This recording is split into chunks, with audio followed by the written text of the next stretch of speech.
প্রধান উপদেষ্টার কাছে প্রতিবেদন জমা দিয়েছে 4টি সংস্কার কমিশন। বিতর্কিত পুলিশ সহ সব সরকারি কর্মকর্তাকে ধরা হবে বললেন স্বরাষ্ট্র উপদেষ্টা। এবং জিয়া অরফানেজ ট্রাস্ট দুর্নীতি মামলায় খালাস পেলেন খালেদা ও তারেক। অভিনন্দন ভোরের পাতার প্রাইম নিউজে, সাথে আছি আমি অভি আরিফ। শুনছিলেন সংবাদ শিরোনাম, এবার বিস্তারিত।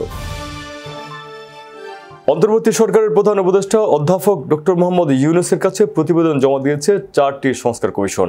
বুধবার তেজগাঁও প্রধান উপদেষ্টার কার্যালয়ে সংস্কার কমিশনের প্রধান এসব প্রতিবেদন জমা দেন। প্রধান উপদেষ্টার প্রেস সচিব শফিকুল আলম এক ফেসবুক পোস্টে সংবিধান সংস্কার কমিশনের প্রস্তাবের বিষয়টি নিশ্চিত করেছেন। প্রতিবেদনে জমা দেওয়ার কমিশনগুলো হলো নির্বাচন কমিশন, দুর্নীতি দমন কমিশন, পুলিশ এবং সংবিধান সংস্কার গঠিত কমিশন।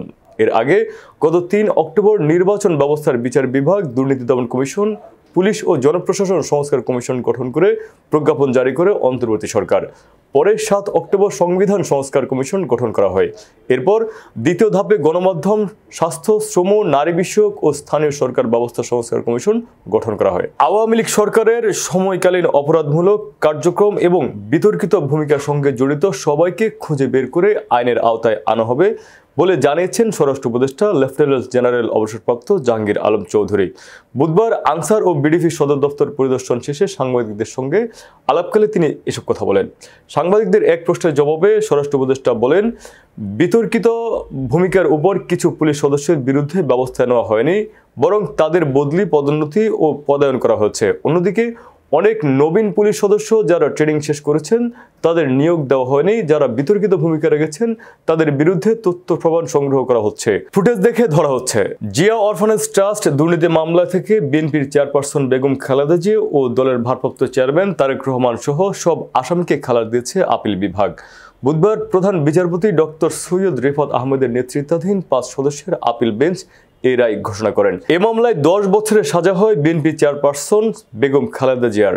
একই সঙ্গে সাজা হয় দলটির ভারপ্রাপ্ত চেয়ারম্যান তারেক রহমানেরও। রায়ের সব আসামির খালাসের প্রত্যাশা ছিল আইনজীবীদের। তারা জানান, জিয়া পরিবারকে হেনস্থা করতেই বিচারের নামে প্রহসন করছে তৎকালীন আওয়ামী লীগ সরকার। পুলিশকে রাজনৈতিক প্রভাব মুক্ত করার কাজ চলছে বলে জানিয়েছেন বাংলাদেশ পুলিশ মহাপরিদর্শক বাহারুল আলম। বুধবার রাজশাহীর সারদায় বাংলাদেশ পুলিশ একাডেমিতে 40তম ক্যাডেট উপ পুলিশ পরিদর্শক 2023 ব্যাচের প্রশিক্ষণ সমাপনী কুচকাওয়াজে প্রধান অতিথির বক্তব্য তিনি একথা জানান। তিনি বলেন, পুলিশের মনোবল পুনরুদ্ধার করে আইনশৃঙ্খলা বজায় রাখতে আমরা বদ্ধপরিকর। অপরাধ দমন, জনগণের সম্পত্তির নিরাপত্তা প্রদান ও শান্তি শৃঙ্খলা বজায় রাখা হচ্ছে পুলিশের প্রধান দায়িত্ব।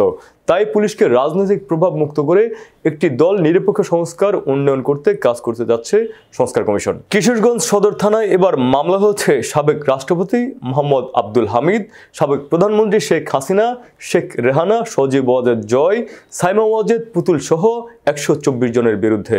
তবে শেখ হাসিনাকে 1 নম্বর, শেখ রেহানাকে 2 নম্বর ও আব্দুল হামিদকে করা হচ্ছে 3 নম্বর আসামি। অজ্ঞাত আসামি করা হচ্ছে 200 থেকে 250 জনকে। বিস্ফোরক সহ বিভিন্ন ধারায় মঙ্গলবার বিকেলে মামলাটি করেছেন সদর উপজেলার উত্তর লতিবাবাদ এলাকার আবু তাহের ভুঁইয়ার ছেলে বিএনপির কর্মী তহফুল ইসলাম মাজহারুল। থানার ভারপ্রাপ্ত কর্মকর্তা মোহাম্মদ আব্দুল আল মামুন মামলার তথ্যটি নিশ্চিত করেছেন। গত 4 আগস্ট দুপুর 12টায় জেলা শহরের গৌরাঙ্গবাজার এলাকায় বৈষম্য বিরোধী মিছিলে হামলা হলে বাদী গুলিবদ্ধ হয়েছিলেন বলে এজাহারে উল্লেখ করা হচ্ছে। চিকিৎসা নেওয়ার কারণে মামলা করতে বিলম্ব হচ্ছে বলেও জানিয়েছেন তিনি। বহুল আলোচিত ছাগলকাণ্ডে জড়িত জাতীয় রাজস্ব বোর্ডের সাবেক সদস্য মতিউর রহমান ও তার স্ত্রী সাবেক উপজেলা চেয়ারম্যান লাইলা কানিজকে গ্রেপ্তার করেছে পুলিশ। মঙ্গলবার রাতে রাজধানীর বসুন্ধরা এলাকা থেকে তাদের গ্রেপ্তার করা হয়।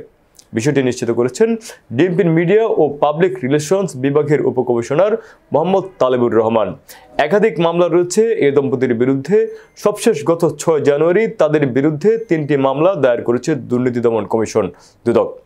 124 কোটি টাকার অবৈধ সম্পদ অর্জন ও সম্পদের তথ্য গোপনের অভিযোগে মতিউর রহমান, তার প্রথম স্ত্রী লাইলা কানিজ ও ছেলেমেয়ের বিরুদ্ধে মামলাগুলো দায়ের করে দুদক। তবে কোন মামলায় এই দম্পতিকে গ্রেফতার করা হয়েছে তা জানা যায়নি। এর আগে 2024 সালের 4 জুন মতিউর ও তার পরিবারের সদস্যদের জ্ঞাত আয় বহির্ভূত সম্পদের অনুসন্ধানের নামে দুদক অনুসন্ধান মতিউর ও তার পরিবারের সদস্যদের নামে 65 বিঘা জমি, 8টি ফ্ল্যাট, দুর্নীতির 2টি রিসোর্ট ও পিকনিক স্পট এবং 3টি শিল্প প্রতিষ্ঠানের তথ্য পাওয়া সংস্থাটি। ডেস্টিনি টি প্ল্যান্টেশন লিমিটেডের গাছ বিক্রয় অর্থ আত্মসাতের মামলায় ডেস্টিনির ব্যবস্থাপনা পরিচালক রফিকুল আমিন সহ 19 জনকে 12 বছর কারাদণ্ড দিয়েছেন আদালত।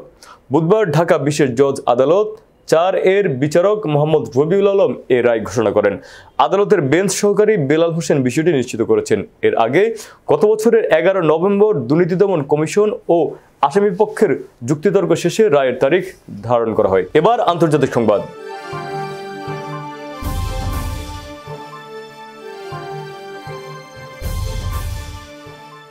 নিজ বাসভবন থেকে গ্রেফতার হচ্ছেন দক্ষিণ কোরিয়ার অভিশংসিত প্রেসিডেন্ট ইউন সুক ওয়েল। দেশটির দুর্নীতি বিরোধী তদন্তকারীরা বুধবার তাকে গ্রেপ্তার করেন। ইউনকে গ্রেপ্তারের আগে তার নিরাপত্তা কর্মী ও সমর্থকদের বাধার মুখে পড়তে হয় তদন্তকারীদের। কয়েক ঘন্টা ধরে চলে উত্তেজনাপূর্ণ পরিস্থিতি। এর আগে একবার ইউন সুক ওয়েলকে গ্রেপ্তারের চেষ্টা করা হচ্ছিল, কিন্তু তখন সেই চেষ্টা ব্যর্থ হয়। দ্বিতীয়বারের প্রচেষ্টায় তিনি গ্রেপ্তার হলেন। ঐতিহাসিক এই ঘটনার মধ্য দিয়ে দেশটিতে এই প্রথম দায়িত্বে থাকা কোনো প্রেসিডেন্টকে গ্রেপ্তার করা হলো। এবার বিনোদনের সংবাদ।